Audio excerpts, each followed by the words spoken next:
guys, and welcome to my October TBR!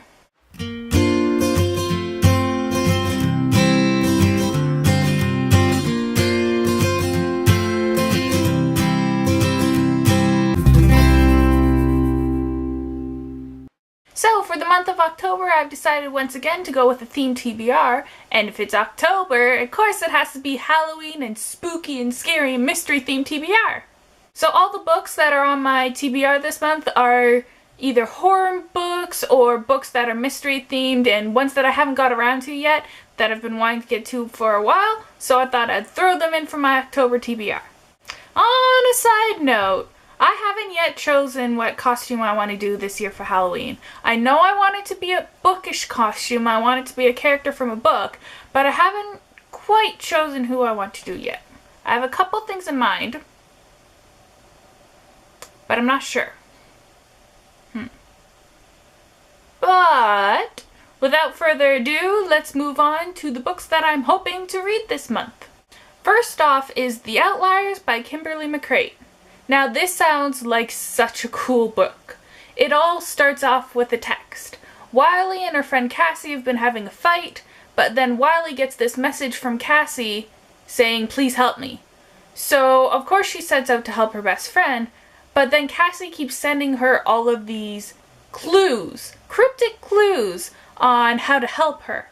And so it's all about Wiley trying to figure out these clues and how to save her friend. So that sounds amazing to me. To me, this sounds like a mix between Pretty Little Liars and Veronica Mars, which is pretty freaking awesome. Now, it's a contemporary mystery, and for me, I love the books more that are plausible in real life, which this one definitely sounds like it does. It makes it much more creepy, and I love the added factor of the modern technology, especially because with texting and with phones, you never know who's actually the person who sent it. It could be the killer, if there is a killer, or the person holding Cassie hostage, or whatever is going on, or it could be Cassie herself. You never know. Which adds just another level of creep to it that is, woo! I can't wait to be getting all the cryptic clues that Wiley starts to get and trying to figure them out before the plot tells me exactly what's going on. So, I love puzzles. This looks like a great and creepy start to my October TBR. I can't wait to read it. Next up we have A Study in Charlotte by Brittany Cavallaro. I'm pretty sure I butchered your name. I am extremely sorry. There were two things that sold me on this book. First was this gorgeous cover. The second was that this is about the teenage descendants of Sherlock and Holmes. I was pretty much sold, and that is all I needed to know about this book to buy it and to want to read it. I cannot wait.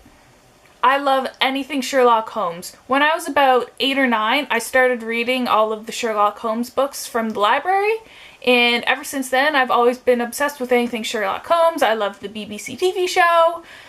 So this, a YA adaptation of their teenage descendants, sounds so cool. I cannot wait to dive into this one. I also can't wait to see what quirks have the descendants gotten from Sherlock and from Watson. This is more of a fun mystery than it is a spooky Halloween read though, but I'm looking forward to it all the same. Meow. Moving on, we have And Then There Were None by Agatha Christie. Now, to my shame, I have never read an Agatha Christie book before. This is actually the first Agatha Christie book I own. And the reason I own it is because I saw a commercial for the TV show or movie or whatever it was that came out, and it really intrigued me, and so I saw the book and I picked it up. But I knew when I was planning my October TBR that I had to have the Queen of the Murder Mystery, Agatha Christie, on it. So here we are. And this book, I'm getting some definite Clue vibes, because it starts off with these 10 strangers who have no idea, they don't know each other, and instead of being on a train, it's a boat though. And then they start dying off one by one, and the leftover people, have to figure out who's killing off everybody and why. So this sounds amazing, and I'm finally getting to say that I've read an Agatha Christie book. which is also a definite plus. It's also quite a thin book, so I'm hoping I can get through it pretty quickly, and I'm hoping I'll really enjoy it as well. Next we have Lankin by Lindsay Barraclaw. Now this book is about two sisters, who come to live with their aunt at Garden Hall. But they receive quite a not so warm welcome when they arrive. Apparently there is some evil hiding within Garden Hall, and the older sister, Cora, teams up with some two local boys, and they're trying to figure out what the evil is, and the aunt is determined to protect her two little nieces before the evil gets to them. I'm assuming, and I think I'm right in assuming, this is based on the Lankin ballad. Seeing as they have a little bit of the ballad on the book, I think I'm right in assuming so. The Lankin ballad has always fascinated me. I didn't actually read the entire ballad, it's quite short, until I went to go do this TBR though. I'm surprised I hadn't read the full thing before, I never had. So in preparation for this I went and I read it, and it's amazing. There is not really much said about Lankin at all, and yet he is like this amazing bogeyman that we've created. We always warn, everybody knows about Lankin. We don't know who he is, we don't know what he's done really, but most people know when you mention the name Lankin. I'm really interested in seeing how Lankin comes to play in this book, and you know what? Based on the fact, this book for me has upped in creep factor based on the sheer fact that it has children in it. I find whenever there is a horror book or a horror movie and has children in it, it is so much creepier, because we always see children as happiness and light and all things good, but then they turn evil and they try to kill you or something like that, and it is so much creepier than an adult doing it. So I think this is going to be a delightfully creepy book, and I'm happy to add it to my October TBR. Meow. Moving on, we have Miss Peregrine's Home for Peculiar Children by Ransom Riggs. Of course I had to add this. I don't know how, but I haven't read this book yet. But I haven't. Especially with the movie coming out. I haven't seen it yet. I'm hoping to read it before I see it, but I doubt that's going to happen, to be honest. But I had to add it for my October TBR. It's been on my TBR for forever, and I figured once and for all, I'm going to read it, especially with the movie coming out. I'm pretty sure most everybody knows what this book is about, but I'll do a quick recap anyways. This book is about Jacob, who, his grandfather left some old photos. He ends up going on a trip to an island in Wales, and he finds this Miss Peregrine's Home for Peculiar Children. All of these children have some kind of peculiarity, that makes them different from everyday people. An invisible boy, a little girl who can grow anything. These children, to keep safe, they now live in the time loop that Miss Peregrine has created. But Miss Peregrine ends up having to leave, and Jacob is left to protect these peculiar children. I can thank Jesse the Reader for turning me into a convert. He is the main reason that I bought this book in the first place. I had heard about it here and there, and it didn't really seem like the type of book I thought I would like, but he was just so passionate about this series that I decided to pick it up just to see what it was all about.